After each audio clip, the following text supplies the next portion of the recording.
Iron Condor option strategy क्या होती है?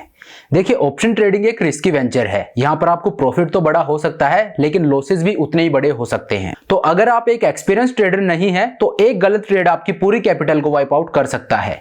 तो ऐसे में बिगनर्स के लिए जो सबसे अच्छी ऑप्शन स्ट्रेटेजी है वो है iron condor. So hello everyone, this is Satpal and you are watching option seller. और आज हम बात करेंगे कि आयरन कोंडोर ऑप्शन स्ट्रेटेजी क्या होती है, इसको कैसे डिप्लॉय करते हैं और इसमें क्या एडजस्टमेंट हो सकते हैं। तो आज हम आयरन कोंडोर ऑप्शन स्ट्रेटेजी को डिटेल में समझेंगे। तो चलिए इस वीडियो को शुरू करते हैं। देखिए, आयरन कोंडोर एक रिस्क डिफाइंड स्ट्रेटजी होती है जिसमें रिस्क डिफाइंड होता है। जब आप ट्रेड लेते हैं तभी आपको पता लग जाता है कि मुझे इस ट्रेड में मैक्सिमम लॉस कितना हो सकता है। तो अब मैं आपको स्क्रीन पर लेकर चलूंगा और दिखाऊंगा कि आयरन कोंडोर ऑप्शन स्ट्रेटजी को कैसे डिप्लॉय करते हैं। देखिए, आयरन कोंडोर ऑप्शन स्ट्रेटजी को ट्रेड करने से पहले आपको यह देखना है कि आपका मार्केट को लेकर व्यू क्या है, क्योंकि एक नॉन डायरेक्शनल स्ट्रेटजी है। You don't have to predict the direction of the market in this strategy. तो अगर आपका व्यू है कि मार्केट एक रेंज में रहेगा, ना ऊपर जाएगा ना नीचे जाएगा, उस केस में आप आयरन कोंडोर स्ट्रेटजी को यूज करेंगे।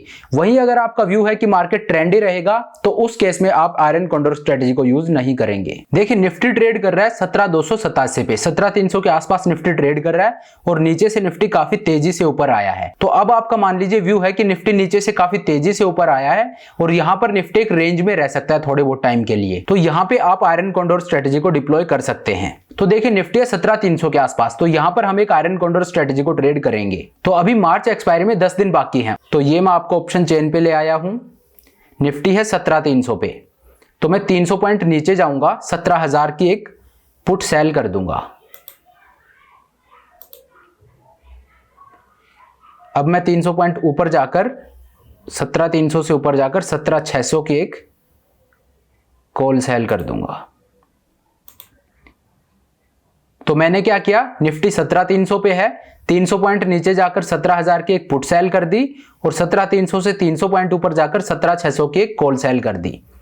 ये देखिए, ये मेरा पे ऑफ चार्ट बनता है। ये मेरे ब्रेक इवन्स है 17,650 से 17,950।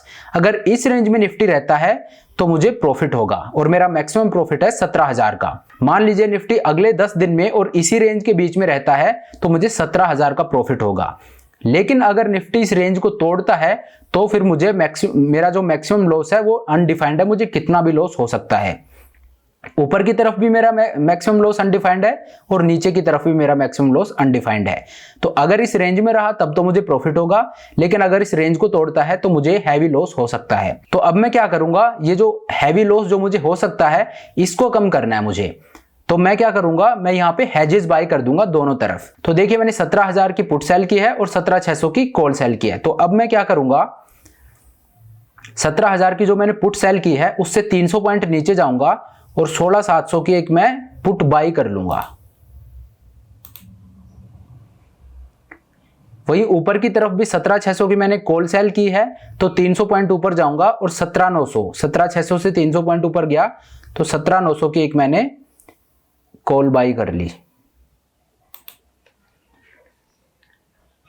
अब देखिए मेरा पे ऑफ चार्ट। पहले जो लॉस मुझे अनलिमिटेड हो रहा था दोनों साइड में, जो मेरी रेंज टूट रही थी, इसके बाद मुझे अनडिफाइंड लॉस था, कितना भी लॉस हो सकता था। लेकिन अब मेरा लॉस सिर्फ 6,800 रुपीज का है। अगर ऊपर की तरफ अब मेरी रेंज टूटती है तो मुझे मैक्सिमम लॉस 7,000 के आसपास का होगा और नीचे की तरफ टूटती है तो भी मुझे 7,000 के आसपास का लॉस होगा। और अगर इस रेंज में मार्केट रहता है तो मुझे मैक्सिमम प्रॉफिट 8,000 रुपए का होगा। तो अब जो मेरे ब्रेक इवन निकल कर आते हैं वो है 16,850 से 17,750। मतलब अगले 10 दिन में अगर निफ्टी 900 पॉइंट की रेंज में रहता है तो मुझे 8,000 रुपए का प्रॉफिट होगा।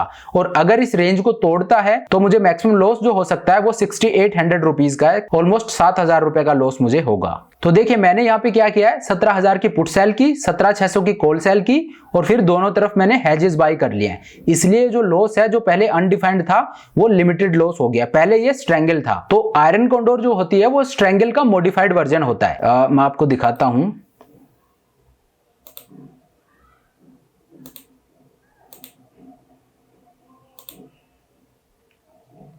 देखिए, मैंने 17,000 की पुट और 17,600 की कॉल सेल की थी। मेरा लॉस देखिए यहाँ पे कितना भी लॉस हो सकता था। अगर मार्केट जितना ऊपर जाएगा उतना ही मुझे लॉस होगा और नीचे जितना जाएगा उतना ही मुझे लॉस होगा। अगर मेरी प्रॉफिटेबल रेंज टूटती है तो मेरा लॉस अनडिफाइंड था दोनों तरफ। तो मैंने क्या किया, हेज बाई कर लिए।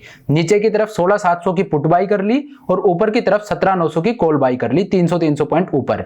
तो देखिए 16,700 की मैंने पुट बाई की और ऊपर 17,900 की मैंने कॉल बाई की।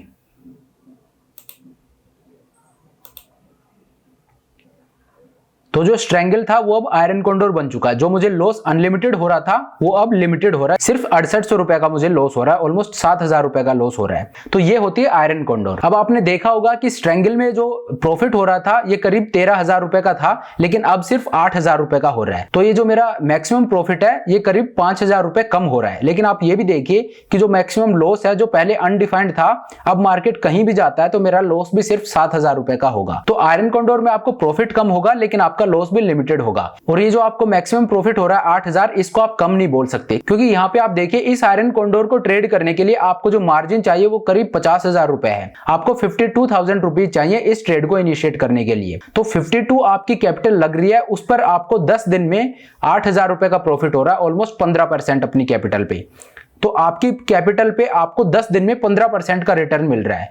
50,000 लगाकर आपको 8,000 का प्रॉफिट हो रहा है सिर्फ 10 दिन में। तो आप इसे किसी भी स्ट्रेच ऑफ इमेजिनेशन से कम रिटर्न नहीं बोल सकते। लेकिन अब आपका सवाल होगा कि मान लीजिए निफ्टी इस रेंज को तोड़ देता है तो आपको 7,000 रुपए का नुकसान होगा। तो इस नुकसान को मैं कैसे कम कर सकता हूं? देखिए इस लॉस को भी कम किया जा सकता है। कुछ एडजस्टमेंट्स होते हैं जो आयरन कॉन्डोर में हम कर सकते हैं। मैं आपको एक एडजस्टमेंट बता देता हूं, हालांकि मैं एडजस्टमेंट पे अलग वीडियो बनाऊंगा, लेकिन अभी के लिए मैं आपको बता देता हूं। मान लीजिए निफ्टी ऊपर के ब्रेक इवन को तोड़कर 17,800 से ऊपर की तरफ जाने लगता है, तो आपको अब जो मैक्सिमम लॉस होगा वो 7,000 रुपए का होगा। तो अब आप क्या कर सकते हैं?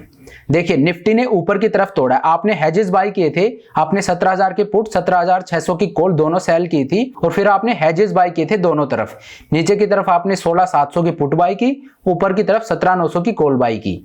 तो अब निफ्टी ने आपको ऊपर की तरफ चैलेंज किया है, तो ये जो नीचे की हेज आपने बाय की है 16,700 की पुट बाई की है, ये अब आपके लिए कोई काम की नहीं है, क्योंकि निफ्टी ने आपको ऊपर की तरफ चैलेंज किया है, निफ्टी नीचे नहीं जा रहा है। तो ऊपर की तरफ चैलेंज किया है तो क्या होगा, जो नीचे की हेज आपने बाई किया है इसको आप रिमूव कर देंगे। तो ये देखिए 16,700 की पुट को अगर मैं रिमूव कर देता हूं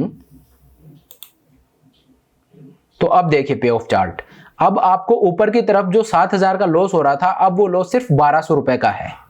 मतलब निफ्टी ने जिस तरफ आपको चैलेंज किया है उसके अपोजिट साइड में जो आपने हेज बाय किया है उस हेज को आप हटा दीजिए, क्योंकि वो अब आपके कोई काम का नहीं है। तो उसको जब आप हटाएंगे तो ऊपर की तरफ जो आपको लॉस हो रहा है वो आपका नेग्लिजिबल रहेगा, क्योंकि अब आपने जो हेज के लिए पैसे पे किए थे वो आपने वापस ले लिए हैं।